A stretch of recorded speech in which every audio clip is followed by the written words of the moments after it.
Well, ladies and gentlemen, today we're all going to travel back in time. We're all going to hear from a man who was here in the early days of then Frontier, Kentucky.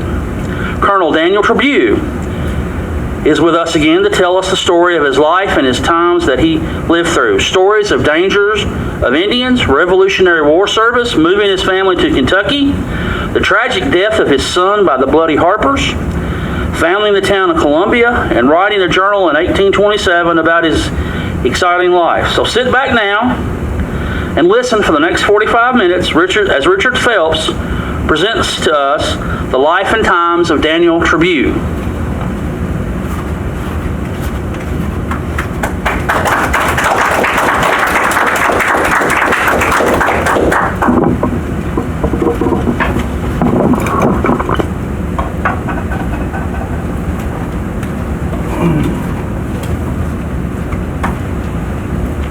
I want to just work a little longer on the journal that I've been working on about the life of me, Daniel Trabue. For I have been working on this journal most all of 1827. For I am now 67 years old, and I think it's time to write down some of the stories of my life. And I've come here today to tell you some of the stories that I have in my journal. I began my journal by saying that I, Daniel Trabue, was born on March the 31st, 1760 in Chesterfield County, Virginia, about 15 miles from the city of Richmond, along the waters of the James River. I was born on land that my grandfathers had settled. Our family were Huguenots, French Huguenots, believed more in the way of John Calvin than of the Catholic Church, and my grandfathers were persecuted, and they lost their land and their vineyards. But they fled to England, and then from England, those Huguenots were sent to a new land called America. Those Huguenots landed there along the James River, and they began to clear the land and build houses and build a church and plant crops of corn. There was a man in those earliest days along the James River that ran a mill. His name was Colonel Bird. He would grind the French people's corn. My grandfather's name, Antonio Trabue. Colonel Bird set that down in his ledger there at the mill. Those French people's name, he set my grandfather's name down as Anthony Trabue. So from that day until this, our family name has been Trabue. And it was on that land, some 2 generations later, that I, Daniel Trabue, the 8th child of 15 children, was born to my parents, John, James, and Olympia Decoy Trabue. The first time that I ever heard of this land called Kentucky was from my brother James. James was 15 years older than I, and he had been on a westward expedition with Lord Dunmore. And James returned there home telling us of a beautiful land beyond the mountains called Kentucky. Oh, I was much too young at the time, but I knew as a young boy, hearing the stories that James told, that one day I wanted to see that place called Kentucky. Well, my first time did come. It was in March of 1778. About 2 weeks short of my 18th birthday, the snow had melted and the creeks were thawing, and there were 7 of us. Packed our horses with provisions. We had good rifles, lead and powder, a little food, for we would kill what we needed on the way. And we started off westward into Kentucky. We traveled about 3 weeks. I was enjoying the beauty of the land, the mountains rising high, the the mountain laurel and the rhododendron and the spruce. My brother James was our leader of our party. James knew the way to Kentucky, and he knew the way to the Indians. We traveled about 3 weeks. We got to within sight of that passageway through the mountains called Cumberland Gap. That night, we stayed in a burnt waste cabin by the side of the road, and stormy night, and we were thankful to have a roof over our head. At first light, we were off. We had followed that Indian War road, and we come to where the Kentucky road did turn to the north. James was leading us early that morning, and we started on that Kentucky road, and James called a halt. He got off his horse, went up, rode a little ways, scouted out, and come back. In low breath, he said, "Boys, dismount. Prime your guns with fresh powder. Pick your flints sharp, for there's Indians about." Ooh. He sent me on up the trail a little farther, and I come to where that there was a little branch flowing, and there the water was muddy, and there was moccasin prints all about the ground.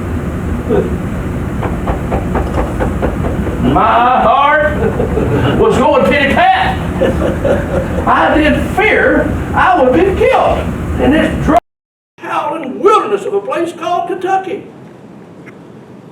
He went on up the trail a little farther, and we jumped a band of Indians having their breakfast there by the side of the road, and we chased them off into the woods a ways, and we come back to where those Indians had jumped from, and there on the ground was their Indian plunder, tomahawks, shooting bags, and powder horn, and brass kettles, and bows and arrows.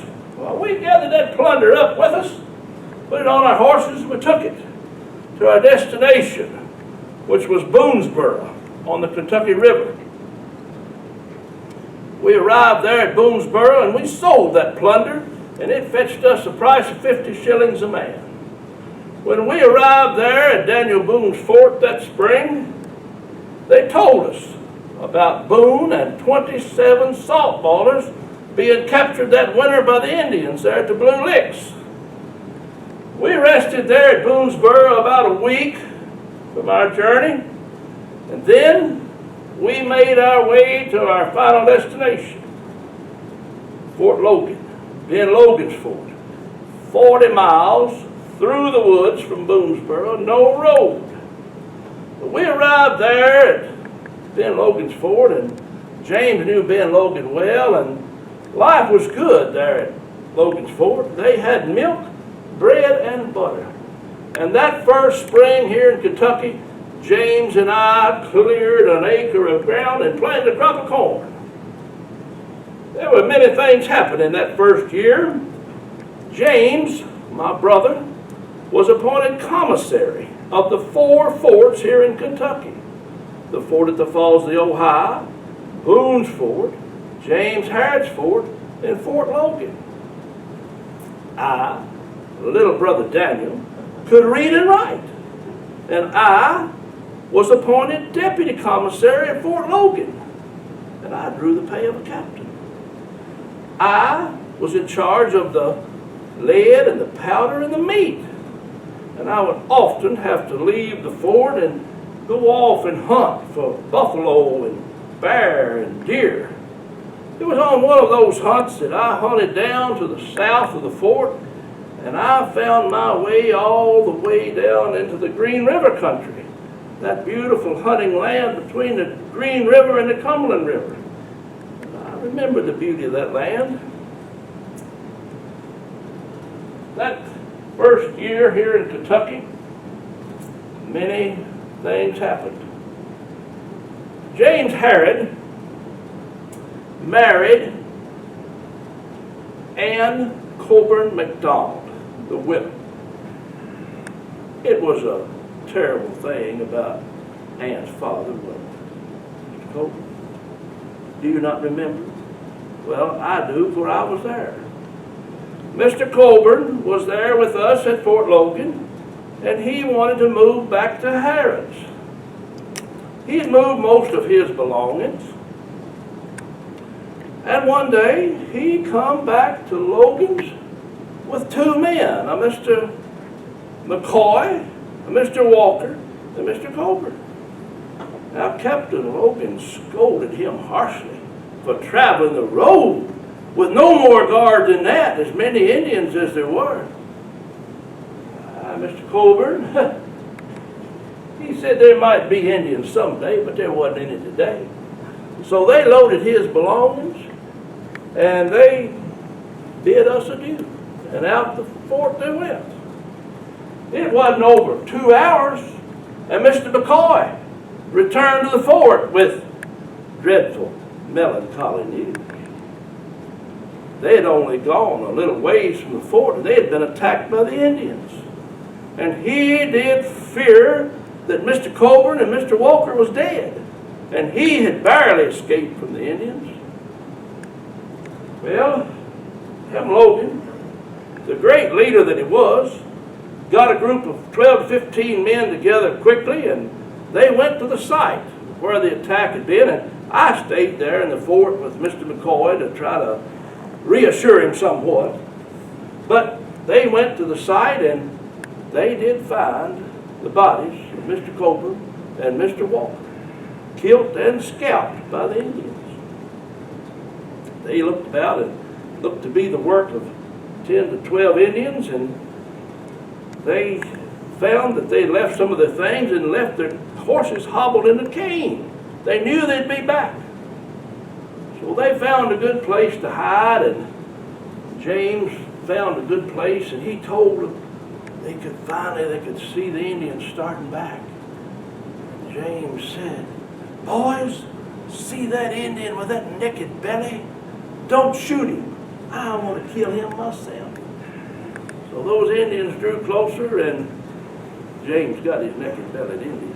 Several more did fall. But it was a time when there was danger here in Kentucky. Another time, I was with James Harrod and his lady Ann. We had been invited to George Rogers Clark's home at Locust Grove at the Falls of the Ohio. Mr. Clark had added a room on his home, and he wanted to have a grand feast at a ball.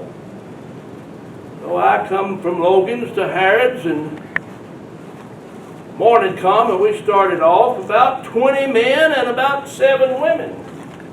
We'd only gone about 2 miles out of the fort toward Locust Grove, and we began to see signs of Indians. Hugh McGarry, he went forward and scouted about, and it looked to be a pretty good band of Indians, and we couldn't make a stand against them with all these women folks, so we returned to Harrod's.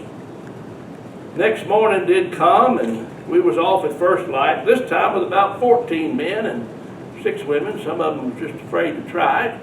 We traveled on to Locust Grove, and Harrod, she did shoot a buffalo cow on the way.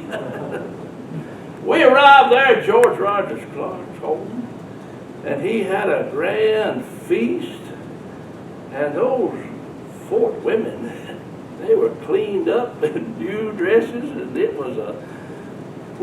was James Harrod and his lady Ann that opened the ball by dancing the first jig. There was rum toddy aplenty, and we had a wonderful time. Some of the other things, another time here in Kentucky, it was a dangerous time, Indians about, I want to tell you about. It was another trip, and I was leading a party to Kentucky. We had already made our way through Cumberland Gap, and we were running out of provisions. And it was decided that night that morning would come, and we would go up on the mountain to hunt a bear, kill the bear. That morning did come, and it was a Mr. Ward, and a Major Downey, and myself. Went up the mountain. We made our way up the mountain there at first light, and we made our way on up pretty high, and a little light rain began to fall. And we began to see sign of, there was plenty of chestnuts about the ground, and we began to see sign of where the bears had been clawing on the trees and wallering on the ground, and that other sign of what big bears do in the woods. It began to rain harder. We began to get pretty wet. And we looked off, and there was two lofty rocks. And we made our way to those rocks, and there was a good rock shelter. We went in that rock shelter and laid our guns and horns behind this there, and there was dried twigs and leaves, and we come over, and was it a jumping off place? We began to, I made a spark with my rifle, and we had a fire, and we built a little fire, and we were drying ourselves by the fire. Major Downey, he was singing a little song in low breath. I heard something. What was that? Why, Daniel, relax. 'Twas only a chestnut falling.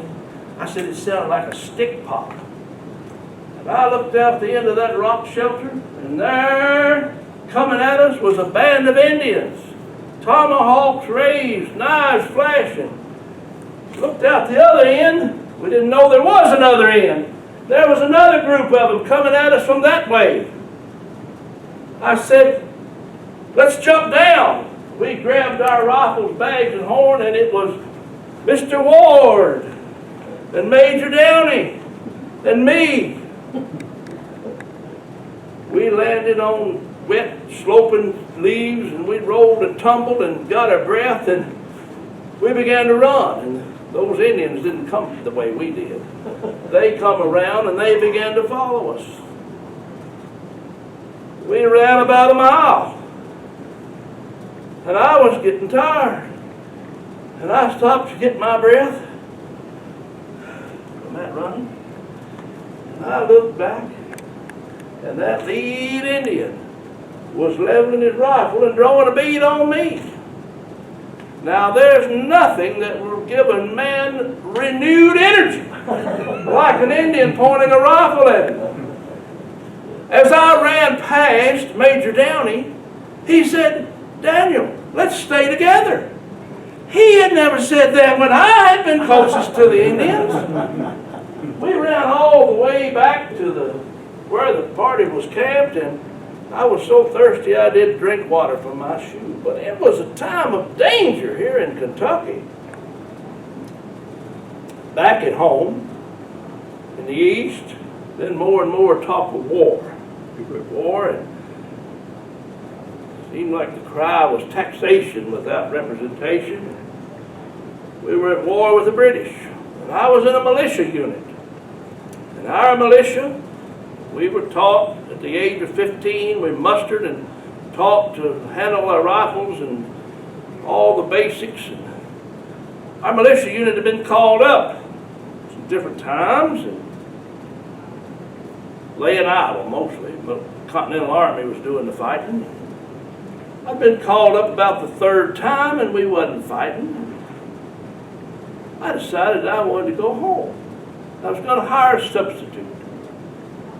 So I found a man that wanted to stay, and I said, I'll have to talk to the captain. Now, Captain Mosley was his name, and he knew my family well. Captain Mosley was a wealthy man. I told him of my plan. Dan, I cannot allow it. Had it not been for you, Danny, I would have lost my team, my wagon to the British. Besides, Dan, I've been thinking about you. You need to be a sutler, selling goods among the troops. I have no money, Captain Mosley. What business would I be in? Spirits, Danny. Spirits. Rum, brandy, hard cider. I'll provide you the money and the tea. Took Captain Mosley's money. I went into town and I bought a keg of brandy. I took it among the tents where the troops was camped, and I sold it by the cupful. Next day I bought a barrel of brandy. sold it by the cupful. Next day I bought 2 barrels, rum. Soon I had my own team and my own wagon and my own hard money. And those troops, they like to have young Daniel's brandy handy. But I made a good turn on my money. But we were called up another time outside of Petersburg, Virginia. Our militia was called up and camped there with the Continental Army, and they convened in their tents till well in the night and decided that they would try the militia the next morning. Morning come, and they said, boys, fill your canteens for today you're going to fight. The plan was to engage the British on the edge of town and draw them deeper and deeper into the town, and then myself and several more of the better marksmen were placed high up on a hill overlooking a bridge. I can still recall seeing those British coming onto that bridge and us rising up from hiding and drawing of that where that white cross on that red coat did cross, and seeing the smoke clear and watching them tilt over. I myself got off 12 good shots that day. Day was over. British casualties were heavy. Militia was very light. I was there at Yorktown at the surrender. That was a sight to behold. Continental Army lined as far as you could see. Militia units lined as far as you could see that way. George Washington riding up and down the ranks on that big white horse, waiting for Cornwallis to surrender to him. Cornwallis wasn't man enough to surrender himself. Sent one of his subordinates to surrender the soldier. Soon the war was over, and we just went home. It was a time of merriment and frolics and courting and marrying, and I was in that number. For it was on July the 4th, 1782, that I did marry Colonel Robert Haskins' daughter Mary. Now there would be 4 of us Trabue boys that would marry Colonel Haskins' girls. But I married Mary. And it was there at our wedding, 20 miles from Richmond, July the 4th, we could hear the firing of a cannon in Richmond, celebrating our independence. Well, Mary and I had already decided that after our wedding that we would be moving to Kentucky. We said goodbye to all of our relatives. We started off westward into Kentucky. We settled in Fayette County, Kentucky. And I ran a mill, started a mill on the waters of Greer Creek. There was more and more people coming to Kentucky as Indians' troubles lessened. More and more people would make the way. Soon there was Colonel Haskins. He moved over here. Several of my brothers, sisters, Mary's. More and more people coming to Kentucky. And it wasn't long, it was crowded. They cut us off. We was in the same place, but they cut us out of Fayette County and started a new county called Woodford County. Mary and I, it seemed like them young'uns was born. Wasn't long, we had 6 of them. There was more and more people coming to Kentucky, and it was getting crowded. Colonel Haskins and my brother, we began to talk. I remembered that Green River country, the beauty of that land, and we decided to move to Greene County. we bought 666 and 2/3 acres of land on the very spot where the Long Hunters had camped, James Knox and Gaspar Mansker at the Skin House Branch. We bought that land. And we began to clear the land, and we began to build houses, and we built a church to worship in, and we were raising crops of corn. And I was running a mill on the waters of the Caney Fork. But now it was about 99. Kentucky had become a state of her own, and all was going well for the Trabues and the Haskins and all of our kin. All was going well. It was now about 1799 that two men began to emerge on the frontier of Kentucky, known as the Harps. Micajah Harp, known as Big Harp. Wiley Harp, known as Little Harp. Together known as the Bloody Harps. The Harps had killed a man, and over on the Kentucky road, they were in jail in Danville. The jail was fortified, and extra guard put knowing the meanness of the Harps. But those wicked Harps escaped the jail. There was a group of men chased them. They even went to the home of the old Long Hunter, Henry Skaggs, and got his tracking hounds. But they lost them along the waters of the Salt River in a canebrake.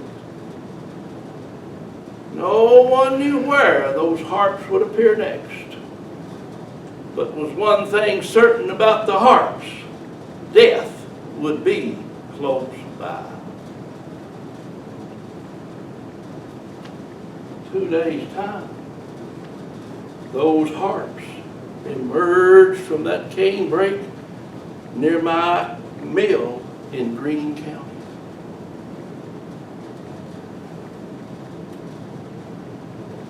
I was running the mill there on the Caney Fork. A little boy, Johnny, 12 years old, helping me there along the mill that day. I had to order a meal to go to a lady up the road. And I asked Johnny if he'd take it up there. He said he would, Papa. And Johnny had that little sack of meal over his shoulder. And Johnny and his little dog trotted up the road. I said, "Bye-bye, Papa." I said, "Bye-bye, Johnny." Johnny, he met the Harps on the road. And they killed him for meanness. It troubles me yet. They killed Johnny. And they took him on the road with them. And they threw him in a sinkhole at the side of the road. And we didn't find Johnny till he was a skeleton. They went on to the west, killing as they went. Went all the way to the Mississippi River, down there at the cave in the rock where all those wicked highwaymen robbed those people on the river. Then they went back to North Carolina. Next spring, there was 2 men come to my house in Greene County. Rode some 60 miles through the woods, afraid that coming on the road there'd been 2 men killed in the Stockton Valley, and it looked to be the work of the Harps. They rode to my house in Greene County. They knew that Colonel Daniel Trabue wanted those Harps as much as any man in Kentucky. I took down their depositions. I took made a letter to the Governor Garrett, and I secured a rider and sent him off to Frankfurt, telling him to post it in every newspaper, every post, every fort, everywhere in Kentucky, to be on the lookout for the Harps, for they were back in Kentucky. Soon it was in everywhere, and everyone in Kentucky knew to be on the lookout for them. Some 2 weeks later, down in the western part of the state, it's called Webster County, Micaiah Hart was shot off of his horse, paralyzed, laying there on the ground, cussing, and a man come to him and shot him right in his wicked heart. And then he took his knife and he cut off the head of Micaiah Hart, took it with him on his horse in a sack to a place where two crossroads did meet.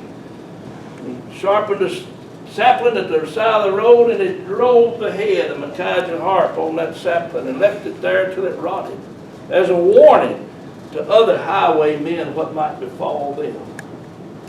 That place is still known as Harp's Head, Kentucky. 33 murders accounted for by the Harps, untold others that probably never was found, but my boy Johnny was in their number. And I now was along about 18 and 1, and Governor Garrett had asked me to lay off a new county, cut off a new county out of Greene County. So we cut off 780 square miles. To form a new county would be called Adair County.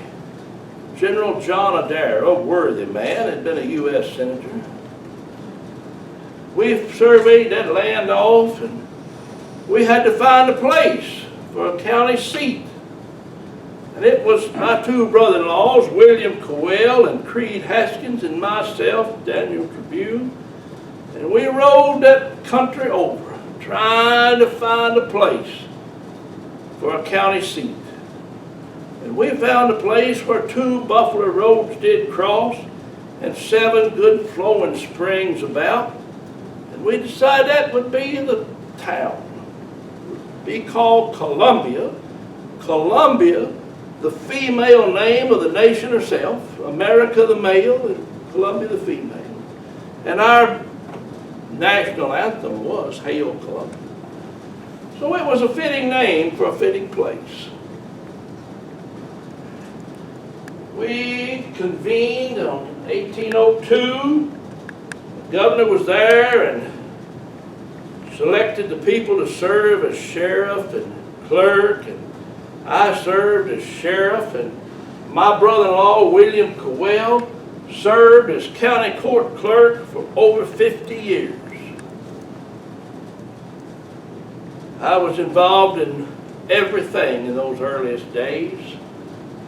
Sheriff and justice of the peace and all capacities. We founded the Baptist church, and our little town began to flourish. And it was 1820 when Mary and I picked a little spot above the town, and we built a house there overlooking the little town that I had helped found.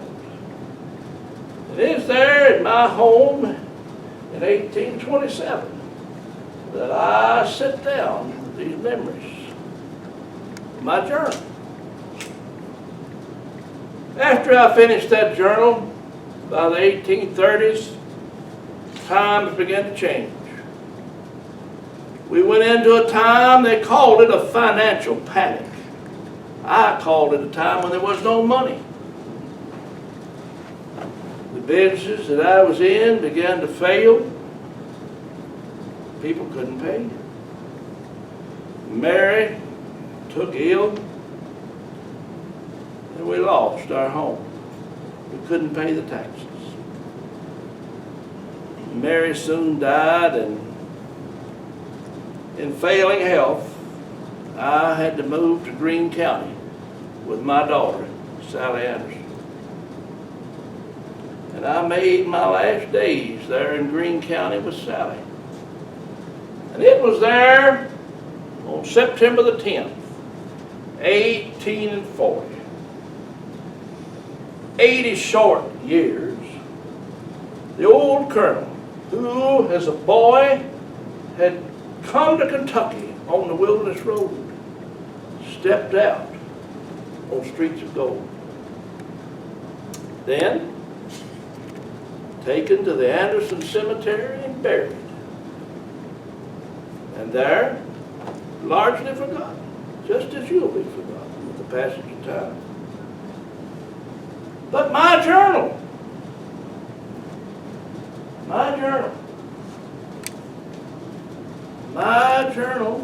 was passed on to one of my grandchildren.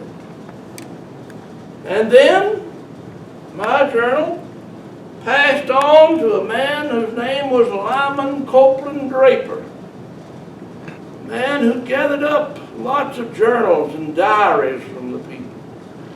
And my journal ended up in his hands. And my journal ended up in Wisconsin, at the University of Wisconsin Library. And my journal stayed there for another 100 years. Then, in the 1960s, there was a man from Columbia. He was a history professor at Cumberland College in Williamsburg, Kentucky. His name was Chester Raymond Young. He studied my journal extensively, footnoted it, and Mr. Young took my journal and he published it into a book called Westward into Kentucky. My house that we built there overlooking the little town of Columbia still stands. Built in 1820. It was along about 1970. It was ready to be raised in the name of progress. And there was a man who was the president of Lindsey Wilson College. His name was John Burns Horton. He thought it worthy of preservation. And he got a group of people together to save my house. And my house still stands overlooking the little town of Columbia that I founded. Today it's kind of a little museum. But I hope that from the pages of my journal and Mr. Young's book, that you have been able to learn more about the life and times of me, Colonel Daniel Trabue. I thank you.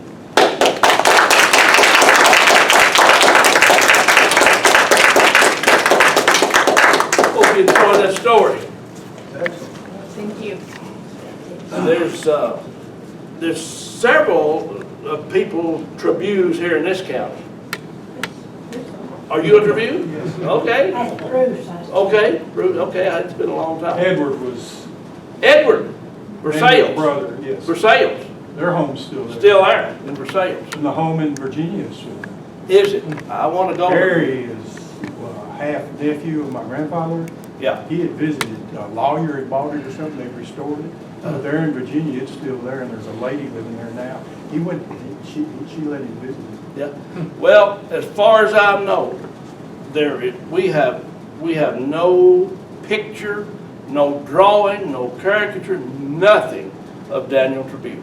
There's nobody, nothing has ever been found of what he looked like or anything other than his journal. And I'm sure maybe somebody's trunk somewhere in some attic, there might be something. But never find it, it'd be something else. But I wanted to, have you ever read Westward into Kentucky? Yes. Yeah. Tells about how their name was, how their French name was, and how that colonel I've said got a big book at home, that Dubois or whatever, Du Bois. Oh, yeah. Colonial men in their times.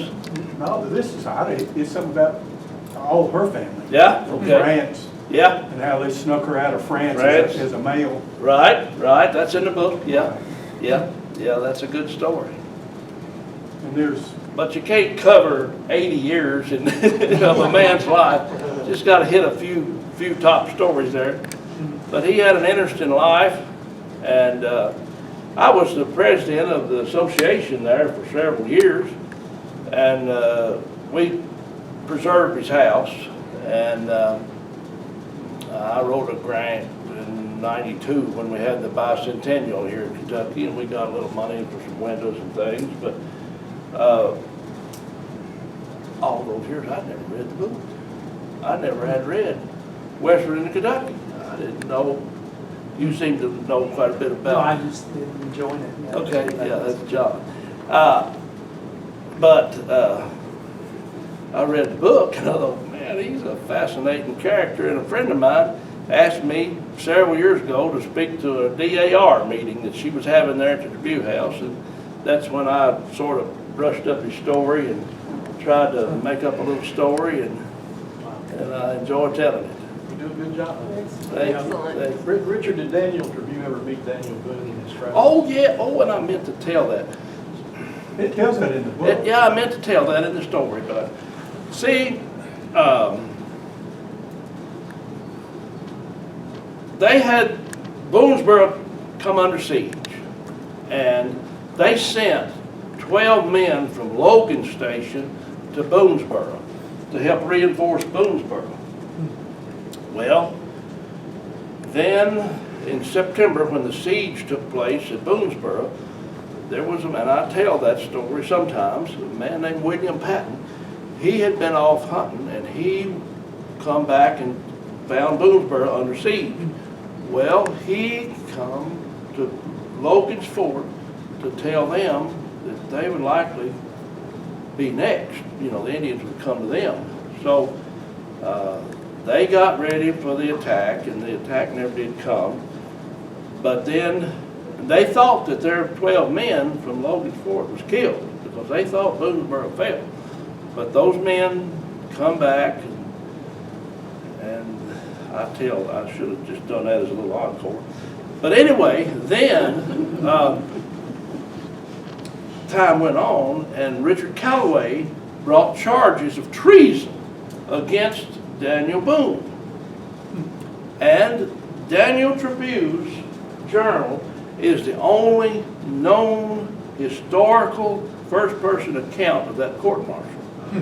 And I tell it, it's in the book. And Callaway charged him, wanted to be charged for treason because he tried to prove that he had aided the British and wanted the fort to fall. And so Boone took the stand, and he testified, and they acquitted him of all charges and promoted him in rank. And I say, Colonel Richard Callaway nor Ben Logan ever did quite see it that way, but it was. So yes, he knew Boone. He knew all of the people: James Harrod, Benjamin Logan, George Rogers Clark. He knew, Richard Callaway. He knew all of the early people. But and I encourage everybody, you might not have fought Indians, or you might not have fought in the Revolutionary War, but everybody ought to write their story. Because, if he hadn't, It's true. time, millions of people have lived, but if you don't write it down, it's gone. That's right. It's gone. And, but, hope you enjoyed it. Yeah, immensely so. Thank you. What's that? Immensely enjoyed Yeah, it. Immensely. good, Thank good, you. good. He's buried in a little old cemetery outside of this, right in here, I guess. And I went over there early this spring and helped kind of clean it up a little bit. It's overgrown and it's in a bad shape, but cleaned it up, and I'd like to get him a Revolutionary War marker there. He's just got a tombstone, one of those early tombstones. But if you're ever in Columbia, I've got a key to his house, and I'll be glad to show it to you. it's a museum, pretty much a museum there, what it is now. But, and another story, this Creed Haskins, who was Daniel Trabue's brother-in-law, he married a Haskins, and he married Mary, which was his sister. About 4 years ago, we got the word in Columbia that a portrait of Creed Haskins was in a house in Campbellsville. And they were 10 generations from Creed Haskins. And it was an oil portrait of Creed Haskins. And there were several of us went there to their house and took a photographer and took our local historian, and we made a pretty big deal out of it. And so we took pictures of the portrait and have one of those in the Trabue house, and there's one in our library there in Columbia. Well, now, But that was a portrait. Edward was married one of the sisters too. Yes, he married Haskins. There was 4 Trabues that married Haskins. And now that Colonel Robert Haskins, and that I can tell that story too. I could talk for an hour on Trabue. But they moved there to what we call today, if you look on a map, it's called Mount Gilead. And Mount Gilead is where the Long Hunters camped. And there's the Skin House branch. And most people know much about early history. That was a very nucleus of where development began, because Mansker, he went on down that Mansker's Creek. It's in Butler County. That's named for Gaspar Mansker. The Skaggses, many of those were here in this county, and a lot of them still live here. The Bledsoes, they were all there in 1770 and 71 at Skin House Branch. So they bought that land. Trabue and Haskins, they bought that land. And the Mount Gilead Christian Church is still standing, and there's a story that whenever they built that church in 1890s or something, they were excavating and they found deer hide still where they had, they'd kill all those deer and scrape those hides, and some of that hair was still down in the ground. So they named Mount Gilead was the name of the place back in Virginia where Colonel Haskins was his church back in Virginia. So they named that church, which is Mount Gilead. It's not the same church. It's a new church now that still stands, but it's Mount Gilead. But they named that for Colonel Haskins' church back there in Virginia. A lot of that land was given land grants, right? For fighting in the war. Yeah, but they bought theirs. They bought it. I do know who they bought it from, but I can't think. But, and I don't, 666, that's supposed to be the mark of the devil. They bought, he said they bought 666 and 2/3 acres of land in Greene County. You know why that is? Why it comes out to 666 and 2/3? No. Because the surveyor, whoever surveyed it, his fee was the 333 and a third. Okay. Okay. That's why it comes out, because they got a third to survey. Okay. I did not know that. That's our ancestor, Evan Rogers, used to do that. Okay. So that was his fee. That's how. Yeah. So that's the only reason I know it. Well, that's good. I had to give this story at Fort Harrod last Saturday morning, and there was a guy, they had the reenactment, and there was a guy, he was portraying a surveyor, Yeah. early Kentucky surveyor. Yeah. He had the chain and how they would mark it all off. And Right. talking about how that, a lot of people would claim land, but they were back in Virginia and they had this land that for land grant, but they never did come to it, so other people would overlay it and settle on it, and it was mixed up in those early days. Yeah, that's why. Yeah, That's right. that's right.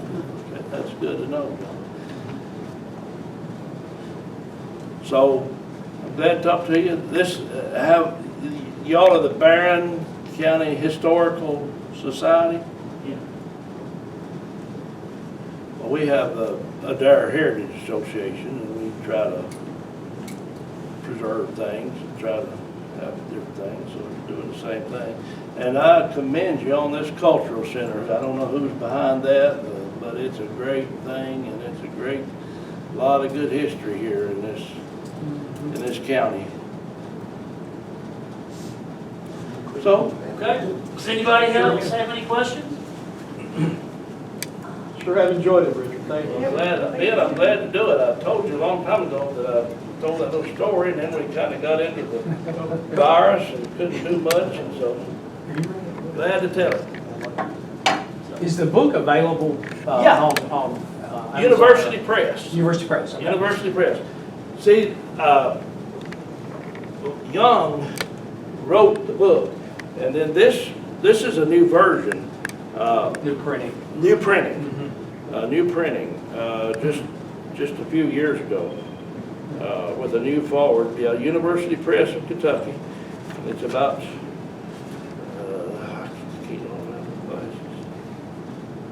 copyright 1981, and the paperback edition 2004. So this paperback has been out in Very good. a few years, but it's a good story, and it's all the spelling, and you said you'd read about it. All the spelling is in Trabue's hand. Wow. It's hard to read, but you can get the main story out of it. Okay. Thank you.